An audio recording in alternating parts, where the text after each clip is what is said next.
네, 큰 그림 그려보겠습니다. 카카오페이증권의 윤정식 부장 연결돼 있습니다. 안녕하세요. 안녕하세요. 네, W자를 기대하셨던 분들께 오늘의 하락은 상당히 좀 실망스러우실 겁니다. 다시금 또 직전 저점 부근까지 내려가는 건 아닌가, 계단식 하락인가, 조정장이 이미 지나가고 있는 것인가, 뭐 여러 가지 걱정 속에서 큰 그림 그릴 텐데요. 현재 시장 상황부터 좀 점검을 해주세요.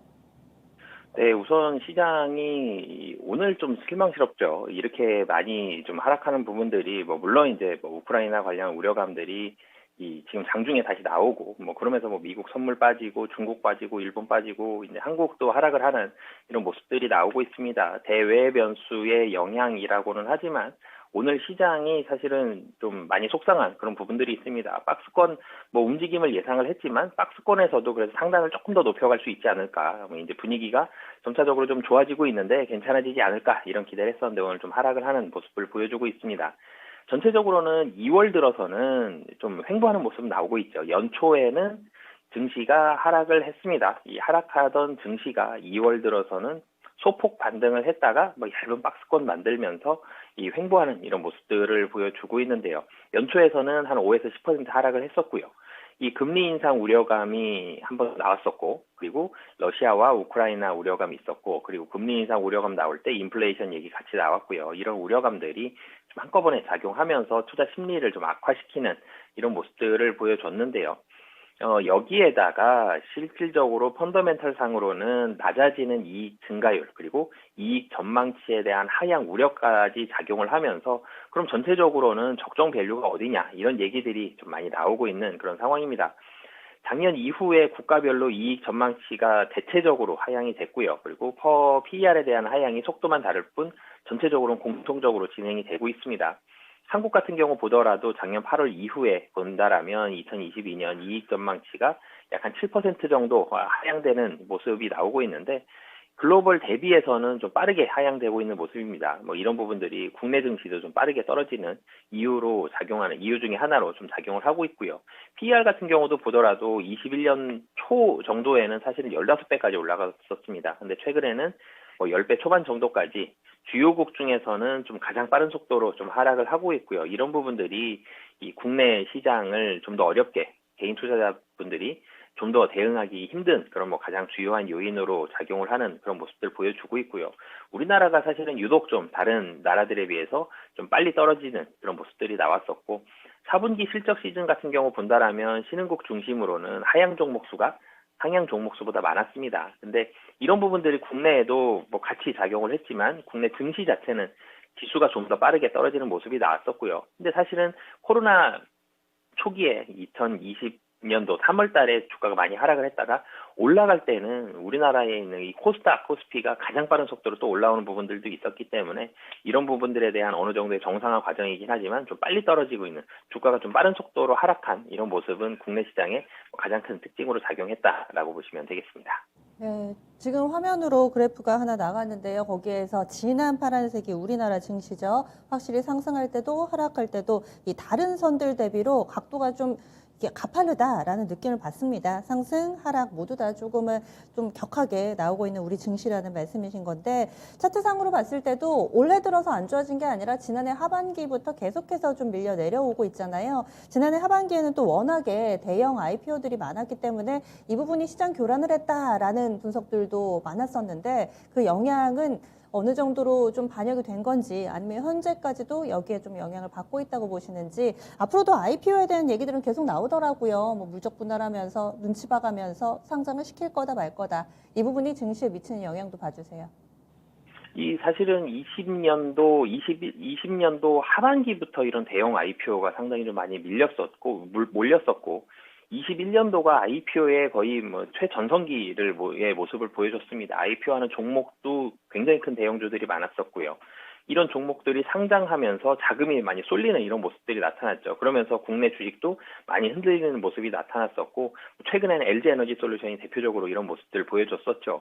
20년도 하반기 이후에 IPO된 대형 10개 종목 합산한 시가총액은 이 코스피 전체 시가총액의 10%를 상회했습니다. 200조 원이 넘는 이런 종목들 합치면 200조 원이 넘는 종목이 이 209조 원이죠. 코스피 전체 시가총액 10%를 넘어서는 이런 종목들이 상장을 했는데 증시 활황기에는 IPO가 활발합니다. 당연히 증시가 좋기 때문에 좋은 일반적인 평상시보다 좀 더 좋은 밸류를 받을 수가 있고요. 이럴 때는 기업들도 IPO를 좀 더 서두르는 이런 모습들이 보여주고 있습니다. 그러면서 자연스러운 모습으로 IPO가 많이 되는 것까지는 좋았는데 IPO가 된 종목들 대체적으로 PER이 높은 종목들이 많았습니다.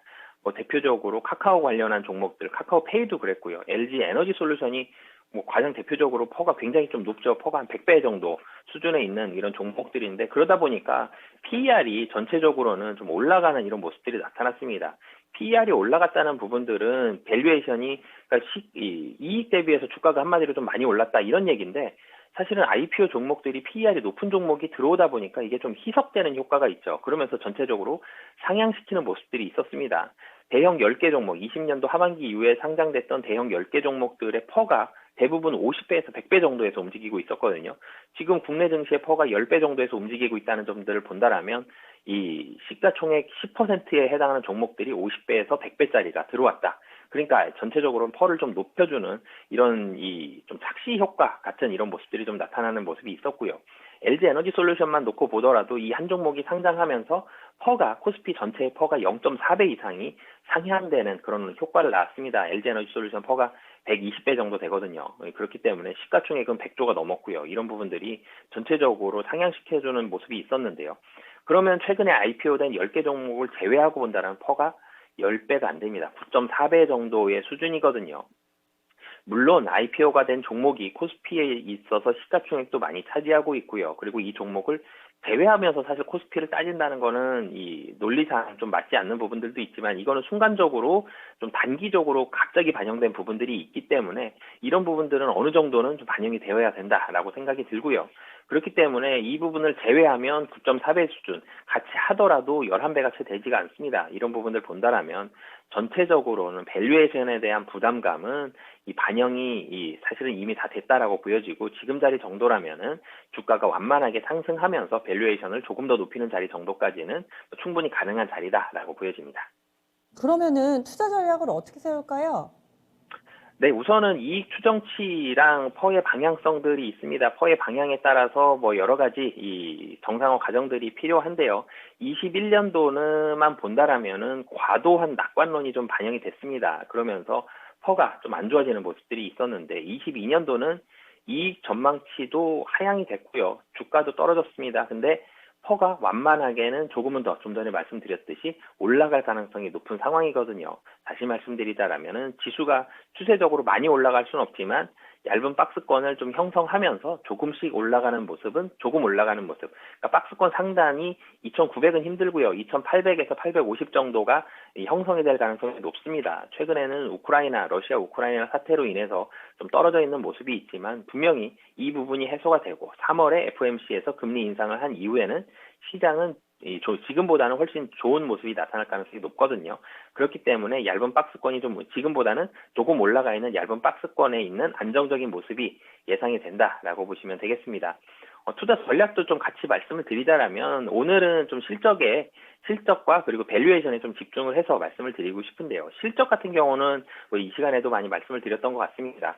이익 전망치가 상향이 되는 업종, 다시 말씀드리면 이익이 올라갑니다. 그러면 밸류에이션이 좋아지죠. 좀 더 매력적인 밸류에이션이 됩니다. 이런 업종들에는 1번으로 집중을 하셨으면 좋겠습니다. 이익이 당연히 좋아지기 때문에 주가가 올라갈 가능성이 높은 거죠.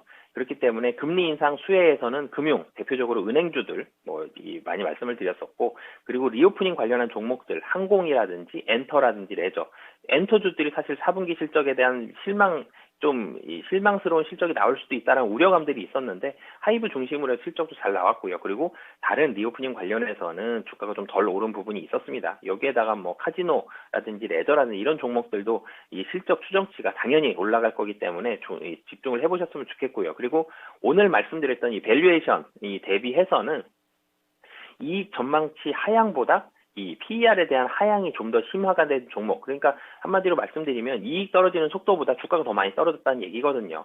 그런 종목들도 좀 집중을 해보셨으면 좋겠습니다. 대표적으로 이 전일 같은 경우 건설주가 좀 올라가는 모습이 나왔죠. 그리고 조선주도 올라가는 모습이 나왔습니다.